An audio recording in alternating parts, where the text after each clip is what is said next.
আমি প্রচুর ঋণগ্রস্ত, এই কঠিন ঋণ থেকে মুক্তি পাওয়ার কোনো আমল বা দোয়া আছে কিনা? ঋণ থেকে মুক্তি লাভের জন্য অনেকগুলো আমল আছে এবং অনেকগুলো দোয়া আছে। এই দোয়াগুলো আমরা পড়বো ইনশাআল্লাহ। সবচেয়ে বড় আমলটা, আমি বড় আমল বলতে সবচেয়ে গুরুত্বপূর্ণ কাজটার কথা বলতে চাচ্ছি, সেটা হলো ঋণ পরিশোধ করার জন্য সিরিয়াসনেস থাকা। সবচেয়ে গুরুত্বপূর্ণ বিষয় হলো ঋণ পরিশোধের জন্য কি থাকা? সিরিয়াসনেস থাকা।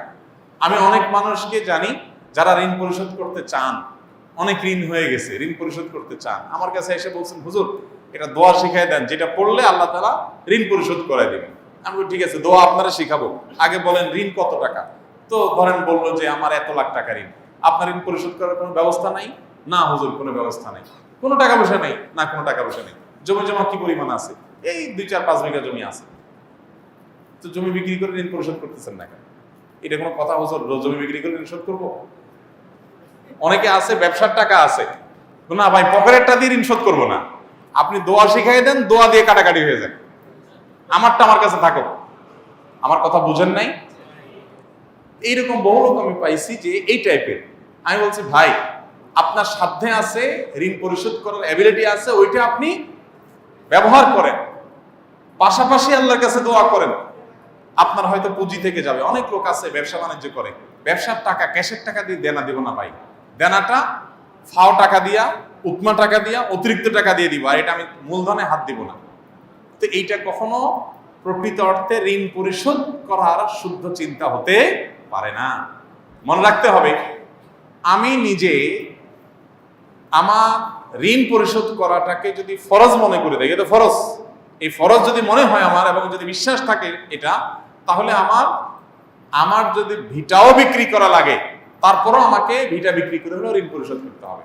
আপনারা অনেকে মাসআলা জানেন, মানুষের মৃত্যুর পর তার যা রেখে যাওয়া সম্পদ, ঘর বাড়ি জমি জমা ভিটা মাটি ব্যাংক ব্যালেন্স, এগুলো দিয়ে সর্বপ্রথম কোন কাজটা করতে হয়? ঋণ পরিশোধ করতে হয়।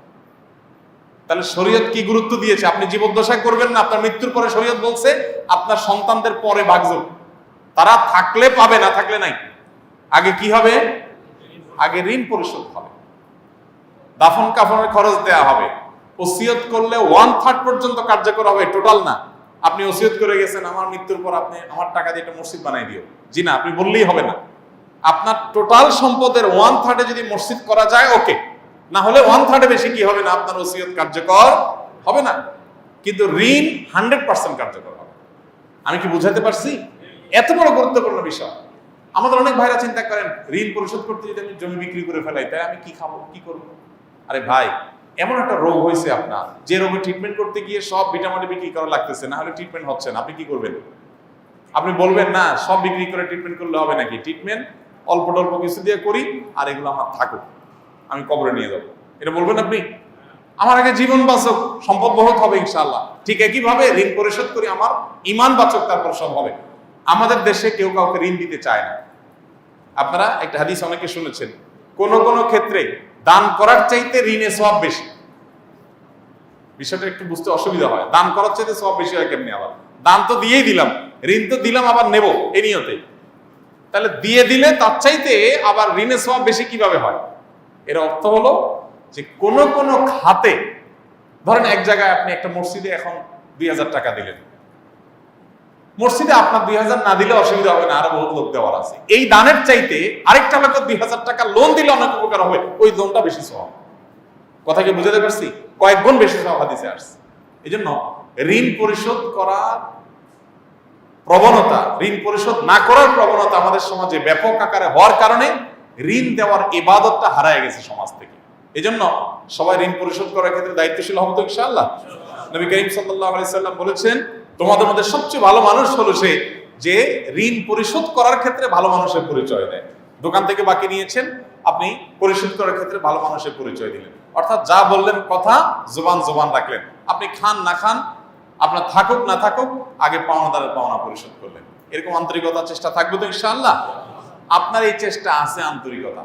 এরপর এবার আপনি আমাকে বলেন হুজুর দোয়া শিখাই দেন, এবার আমি দোয়া বলবো। কথা কি বুঝতে পারছেন? এতগুলো কথা বললাম এই জন্য যে আপনার টাকা পয়সা সব আপনি রেখে দিয়ে এরপর বলছেন হুজুর আপনি দোয়া শিখাই দেন, আপনার দোয়া দিয়ে ঋণ কাটাকাটি হয়ে যাক, আমার টাকা আমার কাছে থাক। এই 2 নম্বরই করা যাবে? আল্লাহুম্মা কফিনি বিহালালিকা আন হারামিক ওয়া আগনিনি বিফাদলিকা আম্মান সিওয়াক। আল্লাহ, আমার জন্য যেন হালালই যথেষ্ট হয়, হারাম যেন প্রয়োজন না হয়, আপনি ছাড়া কারো যেন মুখাপেক্ষী হওয়া না লাগে, আপনি আমাকে সেই তৌফিক দান করুন। এই দোয়া করবেন, আল্লাহুম্মা কফিনি বিহালালিকা আন হারামিক ওয়া আগনিনি বিফাদলিকা আম্মান সিওয়াক। আর এছাড়া দোয়া কবুলের সময়গুলোতে সাধারণভাবে নিজের ভাষা দোয়া করেন, আল্লাহ আমার ঋণ পরিশোধ করে দেন, আল্লাহ আপনি ব্যবস্থা করে দেন, আল্লাহ আপনি সহজ করে দেন।